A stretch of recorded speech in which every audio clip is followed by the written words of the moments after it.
Thomas the tank engine was feeling bright and cheerful. It was a splendid day. "Good morning," he whistled to some cows, but the cows didn't reply. "Never mind," said Thomas. "They're busy with their breakfast." Next, he saw Bertie. "Hello, Bertie. Care for a race today?" But all Bertie could say was, "Ouch! That's another hole in the road." "I'm sorry, Bertie," smiled Thomas. Thomas was still in good spirits when Bertie arrived at the next station. "Bad luck, Bertie. Now, if you were a steam engine, you would run on a pair of reliable rails."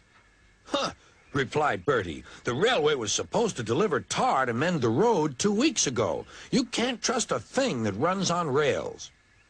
"I run on rails. You can trust me, Bertie. I'll see if I can find out what's happened." And Thomas puffed away towards the big station.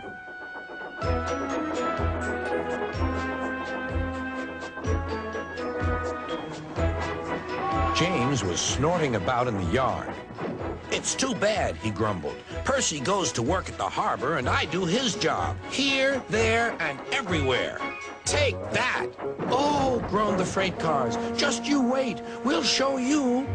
Gordon laughed. "I'll tell you what, James. If you pretended to be ill everywhere, you couldn't shunt freight cars here or go to the quarry there, could you?" "What a good idea," agreed James. "Look, here comes Thomas. I'll start pretending now." Thomas was sorry to see the engines looking miserable. "Cheer up," he puffed. "It's a beautiful day." "Yes," grumbled Gordon, "but not for James." "What's the matter?" asked Thomas. "He's sick," replied Gordon.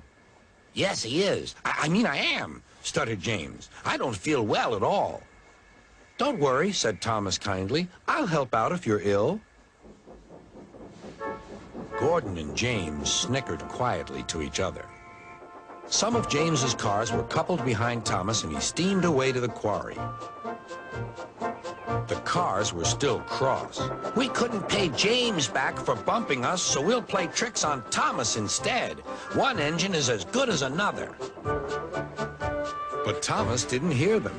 He collected all the stone from the quarry and set off back to the junction.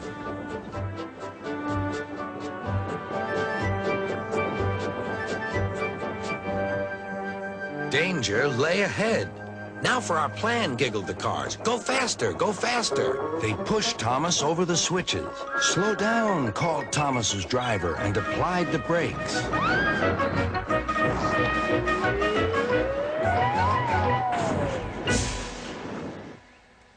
Poor Thomas stood dazed and surprised in a muddy pond as a toad eyed him suspiciously.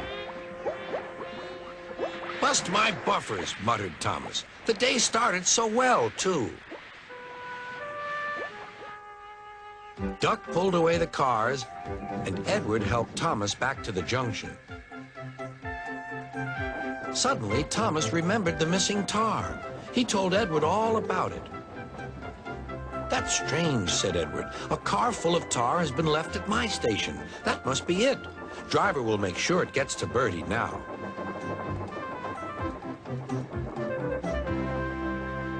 Later, James spoke to Thomas. "I'm sorry about your accident," he muttered, "and so is Gordon. We didn't mean to get you into trouble."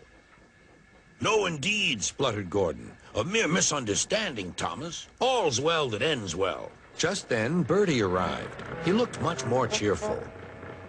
"My road's being mended now." "Oh, I am glad," replied Thomas. "Thanks for all you did," added Bertie. "Now I know I can trust an engine, especially if his name is Thomas."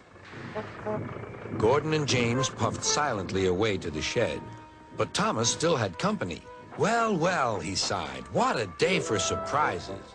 The toad, who was looking forward to a ride home, noisily agreed.